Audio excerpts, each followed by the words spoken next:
오늘은 주님께서 부활하신 날을 기억하고 우리도 하나님의 부르심에 육신으로 살며 영생의 기쁨을 누릴 것이라는 부활의 확증으로 예배하는 날입니다.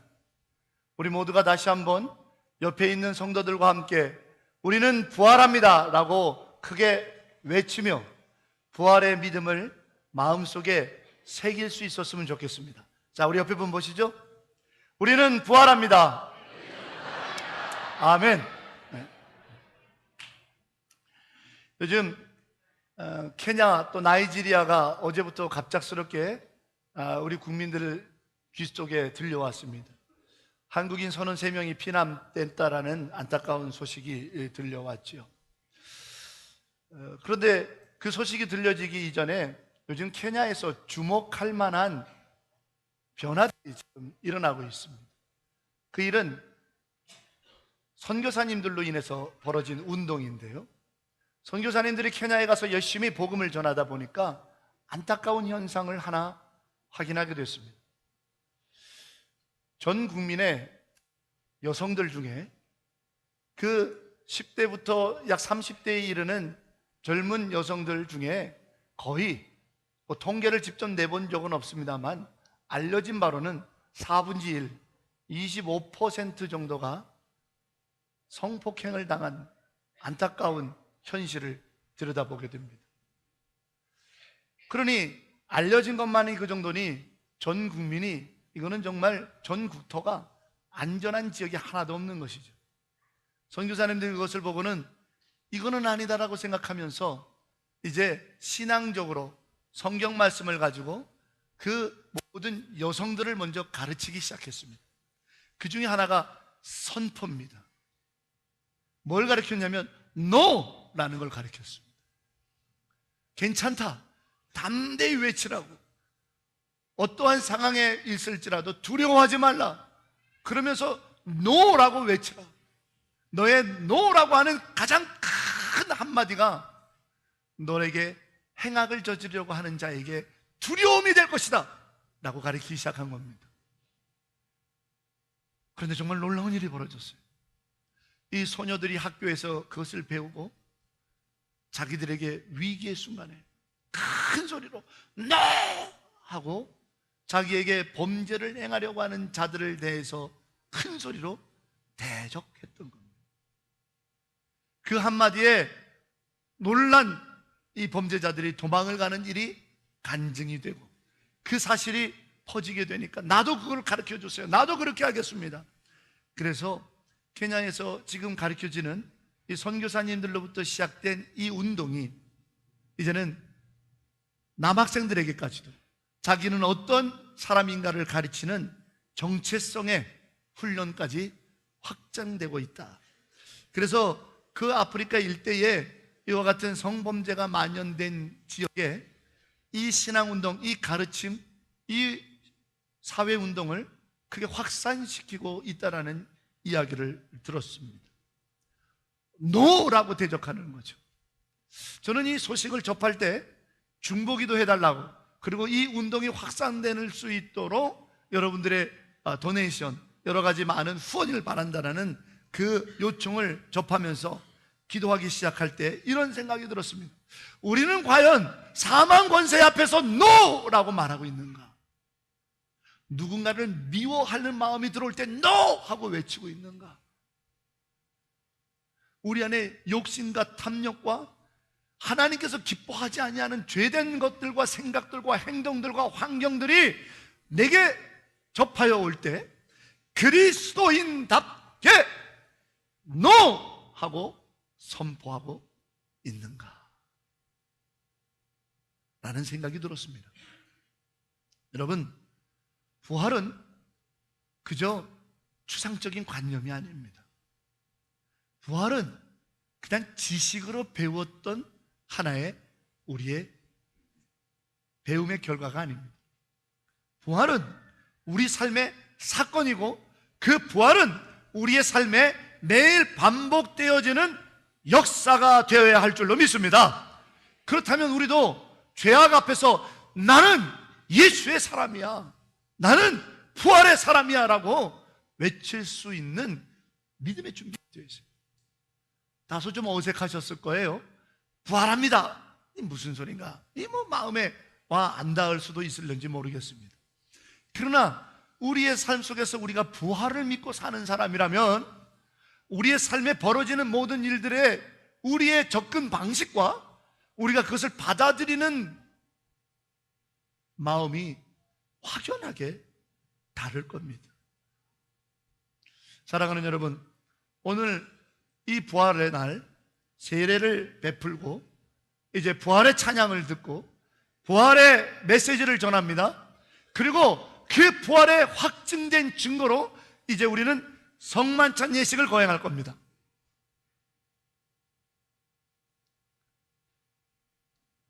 뿐만 아니라 아까도 광고 드린 것처럼 부활의 영화를 보고 뮤지컬을 감상하며 또 부활의 찬양을 귀하게 들으며 부활의 메시지를 오후에 계속 듣게 될 겁니다.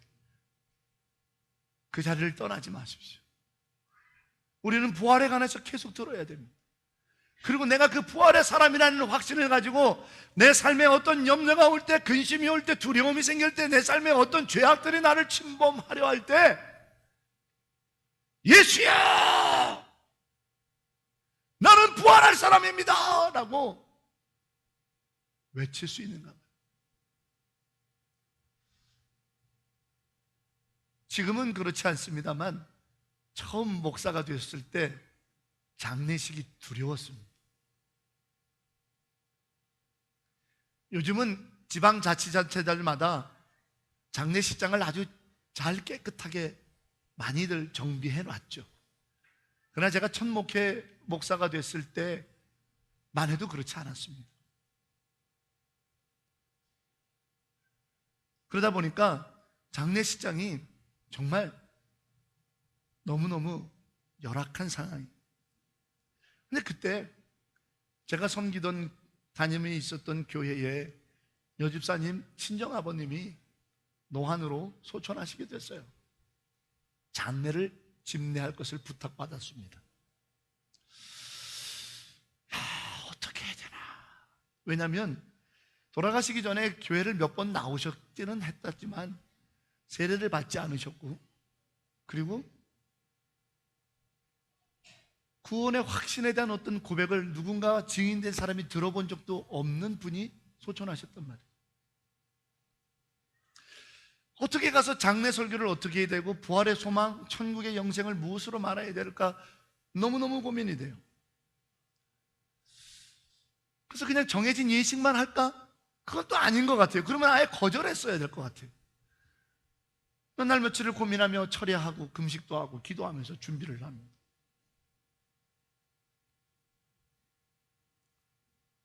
그런데 장례를 집례하기 바로 전날 기도하고 있는데 하나님께서 막 감동을 주셔요. 그래서 시를 한 편 썼어요. 설교 대신에 시를 읊어야겠다. 시를 나름대로 썼어요.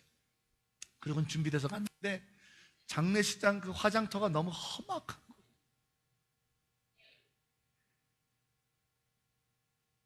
사람들이 젊은 목사가 들어오니까 이렇게 이상한 눈으로 시골 사람들이 바라봅니다. 저도 강원도 평창 시골 출신인데 생긴 게 반듯한 게 서울놈처럼 보이나 봐요. 그러니까 나도 촌놈인데 말이죠. 나도 당신들하고 똑같은 영월이나 평창이나 비슷한 촌인데 나도 촌놈이요 이렇게 말할 수도 없고 말이죠. 장례식장에서 서울놈으로 보였는지 어디서 서울에서 온 젊은 것이 맞나 아래로 막 이렇게 스캔을 하시는 거예요. 벌써 이렇게 수많은 눈동자들이 스캔을 하면서 저가 뭐라고 말을 하려고 그러나, 저가 도대체 뭐라고 말하는지 우리 시골식으로 장례를 집례 못하고 교회라는 거 젊은 놈이 와가지고 말이야 뭘 말하려. 야, 그 눈초리들이 막 쏟아지는데 세상 말로 기가 죽는 거야. 어떻게 해야 돼? 장례를 집례하기 전에 잠깐만 5분 후에 장례를 하겠습니다 하고는 나오고는 주차장에 가서 차 안에 들어갔어요. 주님, 이 사망의 자리가 부활의 자리가 될 수 있도록 역사하실 분은 주님밖에 없는데 왜 이렇게 두렵고 떨립니까? 이 자리에서 부활 찬송 부르자고 한다면, 전국에서 만나보자 이 찬양 부르자고 하면 성도들 몇 사람밖에 못 부를 거고 나머지 사람들은 다 침묵할 텐데, 부활의 생명이 증거될 수 있겠습니다. 그리고 또한 돌아가신 분에 대한 확증이 내가 없습니다. 하나님을 찾을 수밖에 없었어. 그때 하나님께서는 그 짧은 장례식장 앞에 있는 제 차에서 기도하는 이 젊은 목사에게 하나님께서 급하게 강한 마음으로 이런 질문을 하셨습니다. 그러면 너는 부활의 확신이 있느냐? 깜짝 놀랐습니다. 나는 내가 지금 이 장례식장, 내가 장례를 집례해야 될 어르신이 교회는 나오셨다고 하는데 구원을 받으셨는지 확증이 없고 증인도 없고 세례를 받았다라는 기록도 없고 저분이 천국에 갔을까, 거기에 지금 관심이 집중되어 있어요. 나는 이 젊은 장례를 집례하는 목사는 그 자리에 막 눈으로 이렇게 가리키는 분들에게 이분들에게 어떻게 부활 소망이 전해질까, 거기에 관심을 갖고 있었어요. 그런데 하나님께서는 제게 묻습니다. 그러는 너는 부활의 생명의 확신이 있느냐? 깜짝 놀랐습니다. 깜짝 놀랐습니다. 그때 제가 땅을 치고 회개합니다. 내 자신의 부활의 생명의 확신이 없으니까 두려웠던 거예요. 내 자신에게 부활의 생명의 확증이 없으니까 증언할 수 없었던 거예요. 돌아가신 분의 구원은 하나님께 맡기는 거예요. 내가 판단할 문제가 아니에요. 이 자리에 계신 분들의 심령의 상태는 그 심령을 내가 해야 될 일이 아니에요. 내가 부활의 확증이 있는 내가 이 많은 사람들 앞에 부활의 증인이 설 수 있느냐라는 거죠. 그때 하나님께 고백하며 담대한 마음으로 나가서 부활을 외쳤습니다. 그리고 하나님의 감동으로 적게 하셨던 시를 읽었어요. 그때 이런 내용이 있었습니다. 하나님, 이곳에 아버님을 이제 하나님께 떠나보내려고 하는 자들이 있습니다. 그도 언젠가는 누군가의 어린아이였습니다. 그도 언제는 누군가의 귀한 자식이었습니다. 그도 언젠가는 청소년 시기에 큰 꿈이 있었습니다. 그도 언젠가는 신혼의 단꿈에 젖을 때가 있었습니다. 그리고 지금 이 자리, 죽음의 자리에 와 있나이다. 주님께서 그 모든 세월 속에 부활의 생명으로 인도하셨으리라 우리는 믿고 싶습니다. 이렇게 고백을 했더니 갑자기 저를 레이저 눈빛으로 쏘아보던 분들이 눈을 내려 저를 쳐다보지를 못해요. 제 안에는 다시 뜨거움의 성령이 임하였습니다. 강하게 선포합니다. 이 자리에 계신 여러분, 영원히 산다라고 하는 성경의 진리를 믿습니까? 성경은 끊임없이 예언자의 말씀과 또한 여러 시편과 지혜의 말씀을 통해 영원히 사는 부활에 관해서 끊임없이 우리에게 증거하였고, 그리고 오늘날 예수 그리스도를 통해서 그 부활이 우리에게 증명되었음을 우리는 믿고 있습니다. 누구 한 사람 예전의 꿈과 예전에 가지고 있었던 세월들로 지금 이 자리에 죽음의 문턱을 넘는 사람이 누가 있습니까? 없습니다. 오직 예수 그 이름밖에는 없습니다. 오늘 이 시간 예수 그 이름을 믿으시기 바랍니다. 오늘 이 시간 예수 그 이름을 기억하시기 바랍니다. 오늘 이 시간 예수 그 이름이 우리의 부활의 영광이라는 사실을 여러분이 들으시기를 바랍니다. 아니, 여러분 말고요, 장례식장에서 그렇게 얘기했다고요. 네. 놀라운 일이 벌어졌습니다. 끝나고 나서요, 그 장례식에 오셨던 많은 분들이 제가 살고 있는 동네에 거주하는 분들은 아니었습니다. 왜냐하면 저희 여집사님의 친정아버님이니까 그쪽 친정댁에 머물러 계셨던 동네 분들이 오셨기 때문에. 그런데 그분들 중에 그날 장례식 이후 교회를 찾은 분들이 여럿 되었다라는 사실. 저는 그때 감사했어요. 목회 막 초년병 목사인 제가 부활의 증인으로 쓰임 받았다라는 사실을 말입니다. 여러분은 어떻습니까? 부활은 그냥 하나의 one of happening, 한 번에 있었던 이벤트 아니에요. 부활은 끊임없이 믿고 사는 우리들의 삶 속에서 증거되어지는, 날마다 경험되어지는 십자가의 능력이 될 줄로 믿습니다. 여러분, 어떤 인생의 두려움의 현장이 있습니까? 어떤 인생의 근심되는 자리가 있습니까? 한번 부활하신 예수를 불러나 본 적이 있습니까? 여러분의 인생에 답답한 현장에서 불러봤던 많은 것들 빼고 예수, 그 생명의 이름, 예수, 그 생명의 능력, 예수, 그 부활의 영생을 외쳐본 적이 있습니까? 이제는 외치십시오. 두려워 위협당하고 위축됐던 젊은 종도 내가 먼저 부활의 확신으로 고백했더니 주님은 그것을 증거로 삼아 증인되는 축복을 허락하셨습니다. 이제 여러분, 우리의 차례입니다. 부활을 그냥 교회에서만 듣고 나만 믿고 그냥 부활하고 끝나지 마시고 여러분의 삶의 자리에 가셔서 여러분들이 부활을 믿는 자답게 부활의 선포로 십자가의 능력으로 살아가는 증인된 축복이 여러분 안에 있기를 주의 이름으로 축원합니다. 오늘 성경은 예수님께서 부활하셔서 제자들에게 말합니다. 내가 다시 살 것과 죄 사함의 능력이 이 성경에 기록되어 있지 않더냐? 이 성경에 기록되어진 대로 내가 다시 살았고 이 성경에 기록되어 있는 대로 회개, 죄 사함의 은혜가 선포되었으니 이 모든 것들의 증인이 바로 너희다. 사랑하는 여러분, 저는 이제 여러분이 여러분의 삶의 자리로 돌아가서 하나도 바뀐 것 없는 여러분의 삶의 자리에서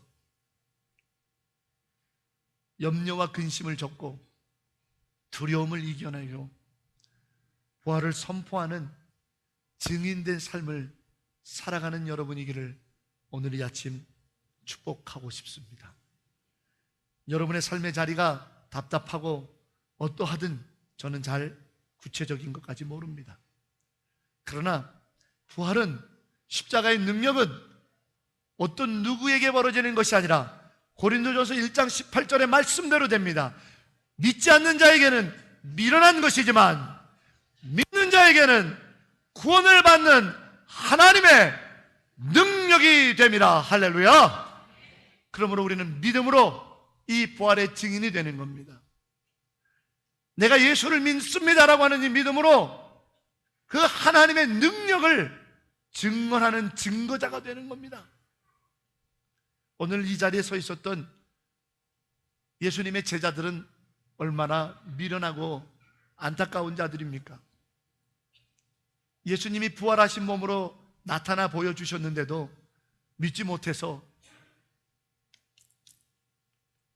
만져보고 손을 넣어봐야 믿겠다고 말하는 도망 같은 사람도 있고, 예수님이 나타나셨는데 귀신을 본 것 같다라고 말하는 어리석은 자도 있었습니다. 그러나 주님은 그들이 증인되는 삶을 살 것을 선포하셨습니다. 왜요? 우리의 어떠함이 아니라, 우리의 지식이 아니라, 우리의 어떤 상태가 아니라 믿고 있느냐라는 겁니다.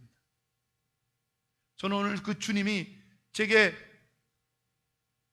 22년 전에 던지셨던 그 질문 그대로 여러분에게 던지고 싶습니다. 그러는 당신은 부활을 믿습니까? 그러는 당신은 부활의 능력이 되는 십자가를 믿습니까? 그러는 당신은 부활의 첫 열매가 되신 유일한 구원자, 천하 다른 모든 이름 가운데 이와 같은 이름이 없는 그분 예수 그리스도, 그 이름을 믿습니까? 그 믿음으로 오늘 이 성찬에 나오십시오. 그 믿음으로 오늘 부활의 확증을 주는 예수의 보혈과 몸에 참여하십시오. 십자가의 능력, 사망 권세를 이기신 그 부활의 믿음이 여러분 안에 불을 뜰 일어나게 되는 믿음의 사건이 될 줄로 믿습니다. 그리고 나가서 여러분의 그 부활의 믿음을 증언하십시오. 예수의 이름을 외치십시오. 오늘날 이 시대에 예수의 이름을 증언하는 자들이 사라지기 시작합니다. 오늘날 이 시대에 교회에 나오면 그냥 복 받는다라고 얘기하고 세상의 문제들이 해결될 것을 말하지, 교회에 나와 예수의 이름으로 죄 사함을 얻는 부활을 말하는 사람들이 줄어져 가고 있습니다. 그러나 오늘 주님이 찾으시는 사람은 예수의 이름을 믿어 죄 사함의 회개에 합당한 열매를 맺는 부활의 증인입니다. 이 시간 저는 성만찬 예식을 진행하면서 이제 부활의 메시지를 매듭 짓고자 합니다. 오늘의 이 메시지의 마무리요, 핵심이요, 확증은 예수, 그분의 보혈, 그분의 찢겨진 몸입니다. 이 시간 여러분, 경건한 마음과 믿음의 마음으로 이 성찬의 부름 앞에 서시기 바랍니다. 그래서 2000년 전 골고다 그 십자가 앞에 서는 영적 체험이 오늘 여러분 안에 있어서 어떤 일, 어떤 상황, 어느 곳에서든지 나는 부활을 믿습니다.